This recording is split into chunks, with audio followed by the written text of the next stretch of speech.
Hello, everybody. Welcome back to another episode of Diddy Kong Racing, Part 3. We've made it to the third episode. Can you believe it? I sure can.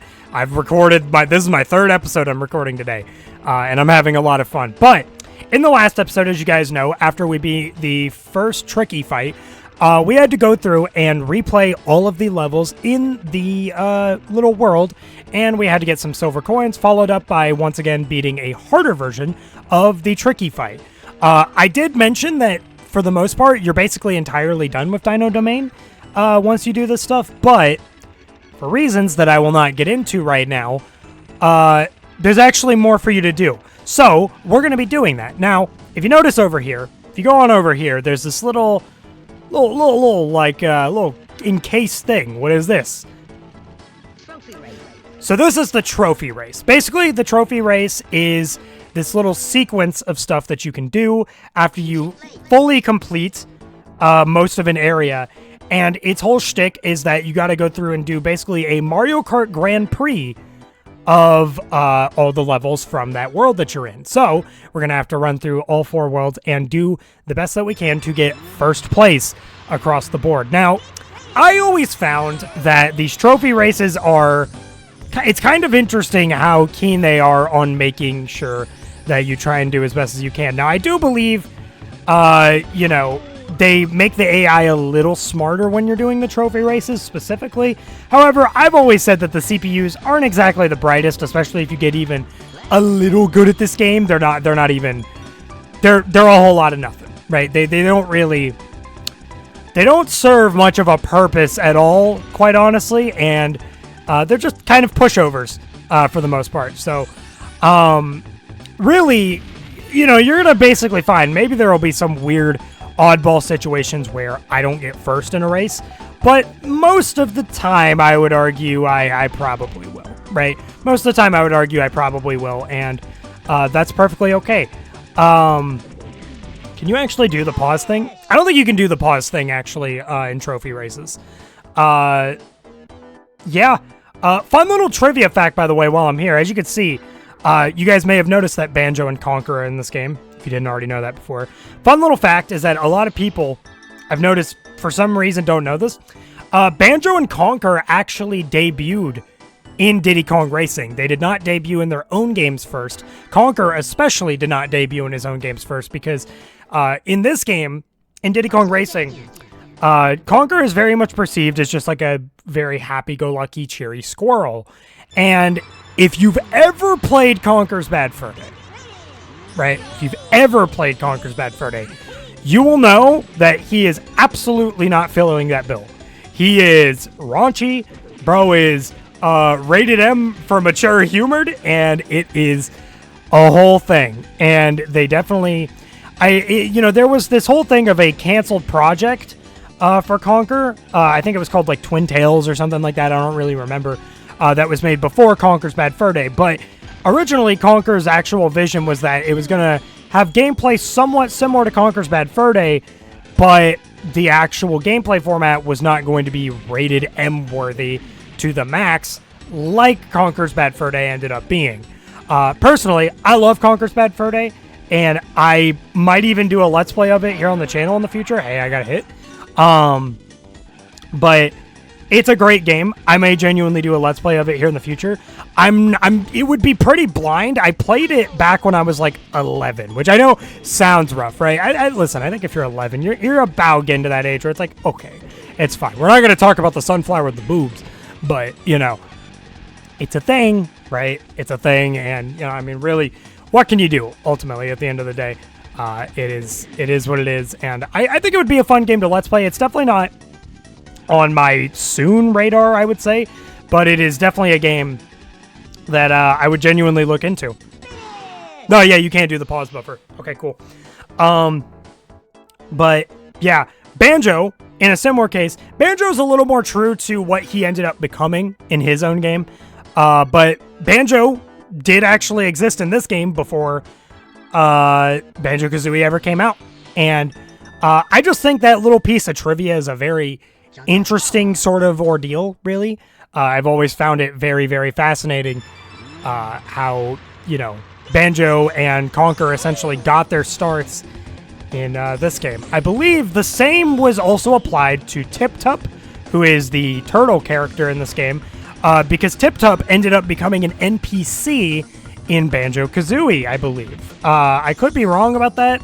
Maybe Tip Tup had something to them beforehand. Pipsy, the mouse, also had a similar deal. I believe Pipsy was actually planned for a previous game that Rare was making before Diddy Kong Racing, and then she ended up just kind of getting shoehorned into Diddy Kong Racing, and then I don't think ever got her own full game after that, I believe is the way I've heard the story go. Some of this information that I'm telling you is probably incorrect, but I can at the very least tell you that the Banjo and Conker information is most definitely correct, so, you know, don't sweat that too much. Is my L button being weird? I really hope it's not. No, okay. I'm really testing if you could do the pause buffer, but I am almost positive that you cannot. I'm almost positive you cannot, and that's okay. No issues there. But yeah, hope you all are doing well. I've realized in these first 3 episodes that I have not done a single bit of my life bantering. I've just been doing a lot of reflecting on the Donkey Kong Jungle Beat Let's Play. Of course, I was very showing a lot of my gratitude for a lot of the stuff going on there. I've gotten a new subscriber since I finished the series. We're up to 21 subs now, so thank you guys so much for all the love there. It's weird seeing that, again, I've been saying this so much, but it is weird seeing that we are actually reaching somewhat of an audience, but it warms my heart, you know? I feel like things are going a little more smoothly, and we're reaching out to people a little quicker than I actually would have expected. So thank you guys again so much for being a part of all this, and I am excited that we're past the first Let's Play. I say that like Donkey Kong Jungle Beat was like the worst Let's Play ever. No, that game was an extremely fun game to start with. I actually really enjoyed starting with Donkey Kong Jungle Beat, and it was incredible. And I knew going into it, either doing Diddy Kong Racing or Mario 64 was going to be a pretty different experience. I think I initially also chose Diddy Kong Racing, by the way, because Diddy Kong Racing is a little bit less of a commitment that I have to make. Mario 64, the plan is that we're actually going to be doing all 120 stars, so it's going to be longer than both Diddy Kong Racing and Donkey Kong Jungle Beat, I believe. So, like a decent bit longer. So, I don't know. I think these 2 Let's Plays are going to be some of the shorter ones, and then in the future, I think we're going to end up getting around 2 games that will overall just have a lot more dedication to them for a pretty long while. As the Diddy Kong Racing, not the Diddy Kong Racing, but the Donkey Kong Jungle Beat episodes kind of spanned over the course of like 2 weeks. Actually, could have maybe even been a little less had I not gone on vacation midway through the Let's Play. But, you know, Bob's your uncle. What are you gonna do? So if you notice, when we beat it, we got this golden Whizpig trophy. If you get 2nd or 3rd, they will kind of respectively be a silver or bronze trophy. However, for reasons that I once again will not tell you, you definitely want to shoot for getting the gold one. Now, naturally, I could end the episode here. You know, we're close to 10 minutes. However, I'm not going to do that because there's one little last thing that we still have to do in this world, which is, if you go over here, you will actually notice there's this little door. It's got a lock on it. Fire Mountain TT Challenge. To enter this door, you must find the key. The key is hidden on one of the Dino Domain racetracks. Keep searching. So, in every level, there's basically these little battle mini-games, right? It's like, think of it as like a battle mode in a Mario Kart game, right? It's basically a battle mode mini-game. And in order to access them, in every world, there is a key resonating in one of the levels. Now, I'm not going to give you guys the suspense of, ooh, are we going to try and find where the key is and everyone? I know where all of them are. Ancient Lake, and you may have actually seen this because it's pretty plain as day in terms of here. You can literally see in this preview, the key is right on that ramp. So, the key will be somewhere in one of the 4 levels in every single world that we go to. And, yeah, it'll be in one of the areas of every world you go to, and we're just going to collect it here. And you don't actually have to beat the race, but I'm like, Do I want to? I don't know. Yeah, you know what? We can beat the race. I have no quarrel with that. I think it'd be kind of quirky, kind of fun. But yeah, so basically, you just got to find the key in one of the 4 levels, and then you will have access to the battle mode minigame for that world. Like I said, I'm kind of just doing this for the sake of it just kind of feels good to beat the race afterwards, but you genuinely do not need to complete the race. You can just return to the lobby after you actually collect the key, and you will be good. There will be no issue there. And even if I had to restart the race mid-race, the key would still be gone. So it's very lenient on you with just as long as you collect it, just period at some point, you're pretty much good. You have nothing to worry about, and all is well. So yeah, we're going to go ahead and we're going to return back to the lobby, and we get this cool little sequence. Inserting the magic key into the Fire Mountain door. I don't know. I kind of, spoiled the name of the area a little bit by showing you guys the little you can't go that way pop-up, but we're going to be doing Fire Mountain, and every battle mode minigame kind of has their own mechanics. I mean, they're not all the most unique. I think 2 of them end up being the same, but Fire Mountain, the goal here is that you've got these little eggs in the center. Now, each of the 4 of us, me and the other 3 CPUs, we have these little podiums on the side. And the goal is to pick up these eggs, drop them over into our area, and hopefully leave them there long enough to hatch the egg. And the goal is to hatch 3 eggs. The only caveat is that the CPUs can actually steal your eggs after you place them down, and they can only not be stolen once they are hatched. So this is actually, I would argue, one of the most difficult minigames, because you're kind of playing at the mercy of how merciful do the CPUs want to be in terms of stealing your stuff.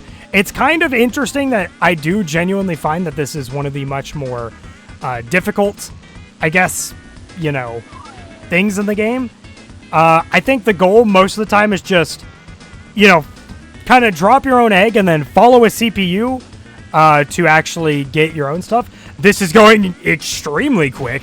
I've already got 2 eggs.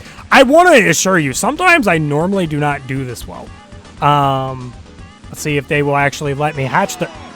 That has got to be, and I'm not joking with you guys, that has got to be one of the fastest sequences of the Fire Mountain minigame that I have ever done. I'm legitimately not joking with you. That has got to be one of the fastest sequences of that minigame that I have ever done, and that's absolutely insane. Yeah. Ooh, baby. We did it. Cool. You have a piece of the TT amulet. You have 3 more to collect. Good luck. So, when you beat each battle mode minigame, you get a piece of the TT amulet. Now, the TT amulet, you will note when we get back out to the hub world next episode, it's not as clear as to what the TT amulet actually does, but similar to the trophy race stuff, it's relevant. There is a reason that it exists, and we will figure that out later in the Let's Play. But for now, we're going to keep it a little under wraps. Similar to stuff like Gas the King, Kong of the Mountain, all that stuff from Donkey Kong Jungle Beat. We're going to keep all that stuff a little under wraps. So, without further ado, that is going to do it for part 3 of this episode of Diddy Kong Racing. We did a pretty good bit. I kind of showed off to you guys the little miscellaneous stuff that you got to do in each world that you go to.